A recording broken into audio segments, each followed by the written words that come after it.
Why do you think Western governments are so hot for digital currency?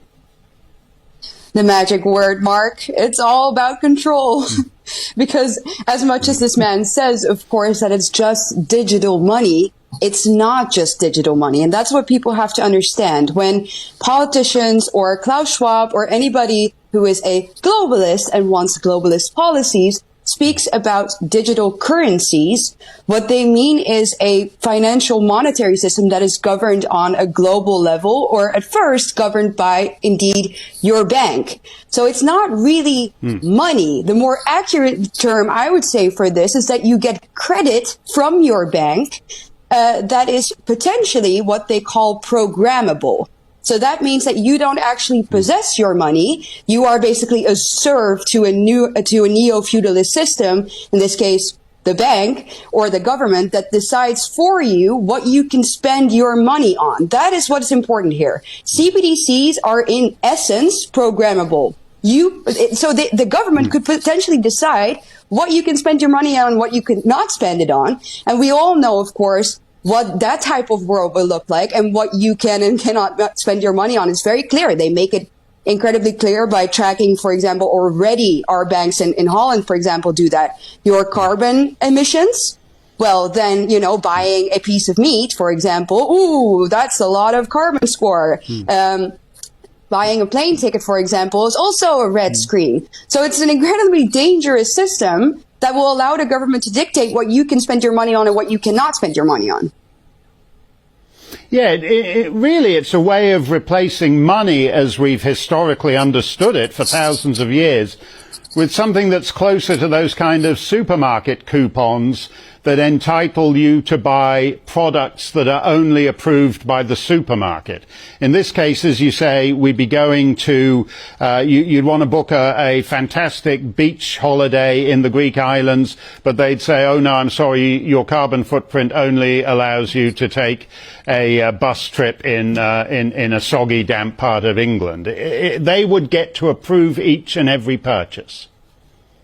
Exactly. And when people think, oh, but this is maybe, something of the far future, or this is a conspiracy theory, it isn't. Like I said, we already have banks in the Netherlands that track your carbon credit. Our biggest supermarket has just announced that they want to list your carbon score on the bottom of your receipt. So they will be tracking quite literally what you eat and then say, okay, this is high in carbon emission, this is lower. And obviously, big capital is not doing that for fun. They're not doing that for awareness. They're doing it with a purpose.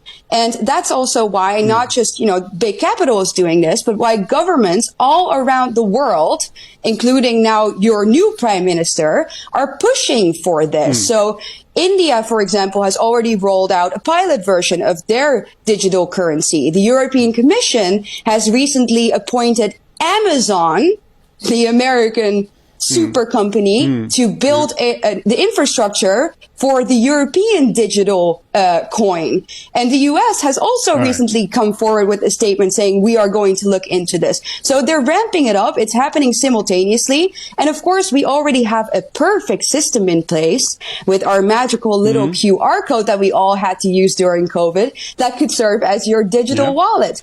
And they're going to sell it to you as being highly convenient.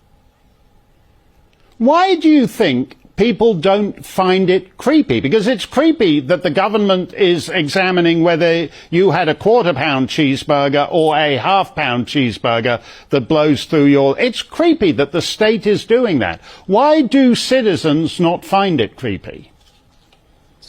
I think a lot of people have still not realized that the government is not their friend, and that all the nice pretexts and the nice words that the government use work. So they'll say, obviously, in this case, oh, it's good for the climate. If we can track your carbon emission, then that way we can save the planet. That's how they present it to people, of course. And sadly, we all know that there are a lot of people who buy that type of propaganda and who don't see that there is a much more sinister plan behind all of this. So I don't know when people are going to wake up to this fact and start realizing that maybe these people don't have their best interests at heart. But the time to wake up is just about right now, because once they decide what you can spend your money on, you are a literal serf to the system.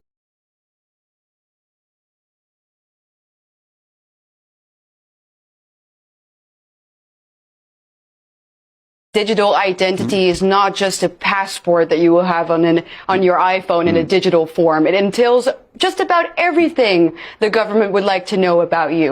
And yesterday in the Dutch media, we saw a perfect example of what it could entail in the near future. We had the CEO of one of the largest Dutch banks say, why don't we start with a personal carbon credit? Oh. A carbon wallet, she called it actually. Yeah. So right in line with the plans that the World Economic Forum people have for us. And she said it in a way that was particularly funny. She said, well, if everyone gets an individual personal carbon credit, why don't we make it so that rich people who, for example, want to go on holiday a little too often can buy personal carbon credit from other people who, for example, can't afford buying plane tickets or eating meat too often. So we can that way swap it out. Oh, so if Bill Gates or Leonardo DiCaprio's carbon footprint is getting a bit too big, then some peasant living in his hovel up country somewhere can sell his and he can't afford to go to Saint-Tropez, but he'll be able to sell his carbon allowance to Leonardo DiCaprio so Leonardo can park his yacht in Saint-Tropez for a couple of extra days. Exactly right. That's it. So what will happen is the rich will get richer, the poor will get poorer, and they're saying it openly as if it's not a controversial thing at all. It's neo-feudalism. That's what it is. Die uitstootrechten verdelen en dat elk huishouden of elke burger een hoeveelheid uitstootrechten krijgt. Zodat we opgeteld, niet meer uitstoten dan onze grens. Vervolgens kunnen we, het zit in een carbon wallet, kan je dat noemen. Kan je het bijkopen. Ja, en dan kan je, als ik wil vliegen, koop van iemand die niet gaat vliegen, omdat hij daar bijvoorbeeld geen geld voor heeft. Die verkoopt aan mij zijn carbon uitstootrechten en krijgt daardoor een beetje meer geld. Of diegene woont in een kleiner huurhuis en ik woon in een groot huis. Ik heb dus meer uitstootrechten nodig om mijn huis te verwarmen. En zo kunnen mensen met een smalle portemonnee ook iets verdienen aan vergroening.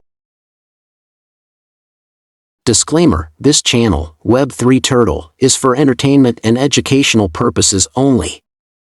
I am not a financial advisor, and the content provided should not be considered as financial advice. I am not registered or licensed in any financial institution. All investment decisions should be made after conducting thorough research. Investing in cryptocurrencies carries risks. Only invest what you can afford to lose. Seek professional advice or do your own due diligence before making any investment decisions. The views expressed are personal opinions. I cannot be held responsible for any losses incurred. Enjoy the video.